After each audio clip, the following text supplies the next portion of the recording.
Hi everybody, do you find it difficult to make small talk in English? Would you like to be able to make small talk with your English speaking colleagues in the office? Well, if the answer is yes, this is the lesson for you.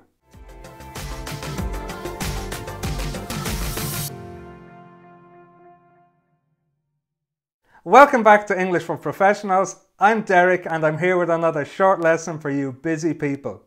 Before we get started, a quick reminder to subscribe to my channel if you haven't done that already. Hit the red button and click on the little bell. And don't forget to join my email list. Every 2 weeks I send out my free vocabulary newsletter with additional business English, words from the news and everyday English for you to learn. The link is in the description below. And now we can start with the lesson. Are you ready? Here we go. So we're going to look at 3 different office small talk dialogues. After each dialogue, I'll explain some of the vocabulary and phrases, and then we'll practice reading it together. The first dialogue is a typical conversation between 2 colleagues in the morning. Hi, how's it going? Not bad, and yourself? Can't complain. Did you do anything last night? Not really. Just watched some TV and had an early night. You? I went to see the new James Bond movie with a few friends. How was it? I heard it's brilliant. Yeah, it was excellent. You should definitely go and see it. Yeah, I'm hoping to go this weekend. So let's look at some of the vocabulary and phrases from this dialogue. It starts off with Chris saying, "Hi, how's it going?"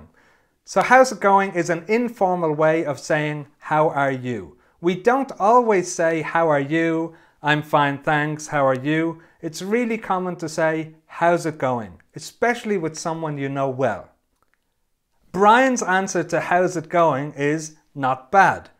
This is used very often as a response to how are you or how's it going. Although the word bad is in there, it's not negative. It actually means good. Chris also responds with can't complain. This is another common response to how are you or how's it going. It means I'm fine, can't complain. A little bit later in the dialogue, Chris says he had an early night, and this simply means that he went to bed early.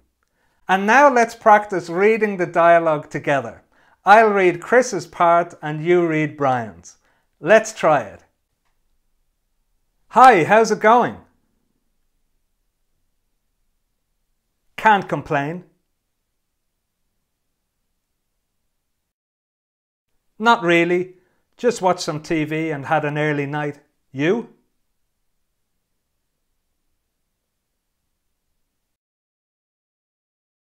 How was it? I heard it's brilliant.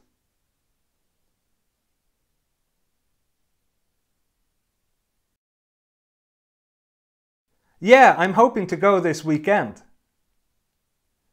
Great, and now let's do it a second time and we'll swap roles. This time you read Chris's part and I'll read Brian's. So you start. As soon as you see the first line of the dialogue, you can begin. Not bad, and yourself? Did you do anything last night?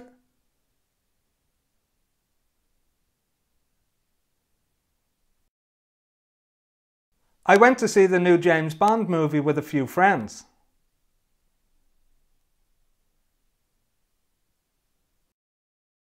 Yeah, it was excellent. You should definitely go and see it.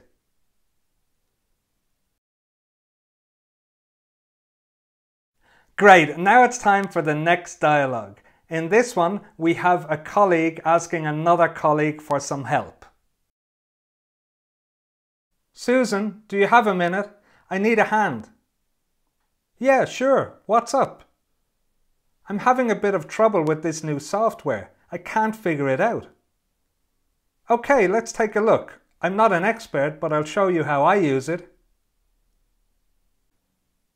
At the start of the dialogue, Paul asks Susan, do you have a minute? So this is a very common way to ask someone if they have time to talk to you for a minute, for a short time. He also says, I need a hand, which is a really common way to ask someone for help, to say, I need help, I need a hand. Then Susan says, what's up?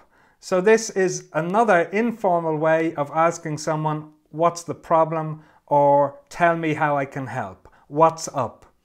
When Paul talks about the new software, he says, I can't figure it out. So this means he's tried, but he can't understand how it works.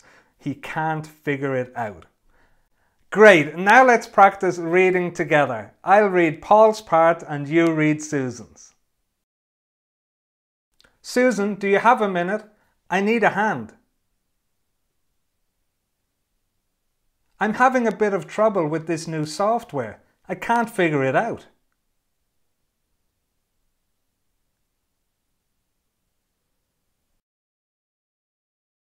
Excellent! Now let's do it a second time and we'll swap roles again, just like we did for the first dialogue. This time, you start, you read Paul's, and I'll read Susan's part.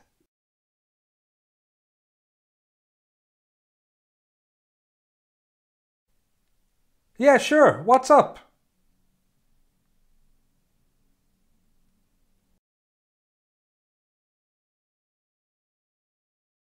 Okay, let's take a look. I'm not an expert, but I'll show you how I use it. Brilliant! Now let's have a look at the third dialogue. In this one, we have two colleagues again. This time, one is offering the other one some help. Do you need a hand with that? Yes, actually, if you wouldn't mind. No problem at all. This printer is always causing problems. I know, it never works for me. Yeah, it's a real pain. I've been asking the office manager to get a new one for months.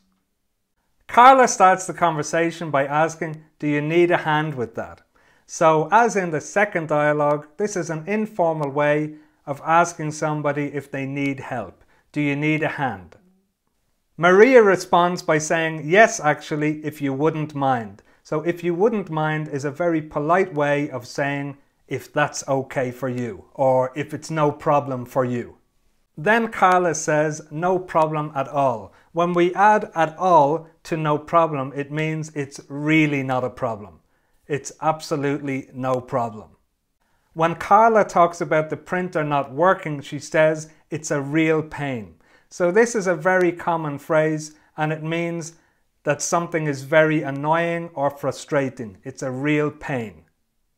Great, now let's read it together. I'll read Carla's part and you read Maria's. Do you need a hand with that? No problem at all. This printer is always causing problems. Yeah, it's a real pain. I've been asking the office manager to get a new one for months.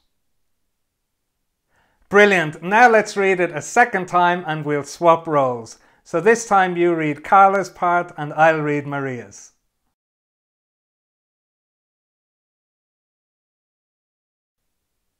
Yes, actually, if you wouldn't mind.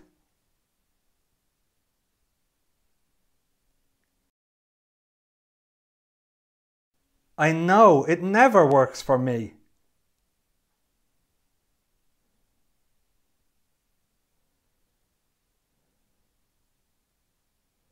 So that brings us to the end of another lesson. I hope you found it useful and I hope it will help you make small talk with your colleagues in the office. All the dialogues are included in the video description below. If you liked the lesson, please hit the like button and share with your friends and colleagues. Subscribe to my channel if you haven't done that already, and don't forget to join my email list. Every 2 weeks I send out my free vocabulary newsletter with additional business English, words from the news and everyday English for you to learn. So check it out, the link is in the description below. Thanks a lot for watching and see you soon.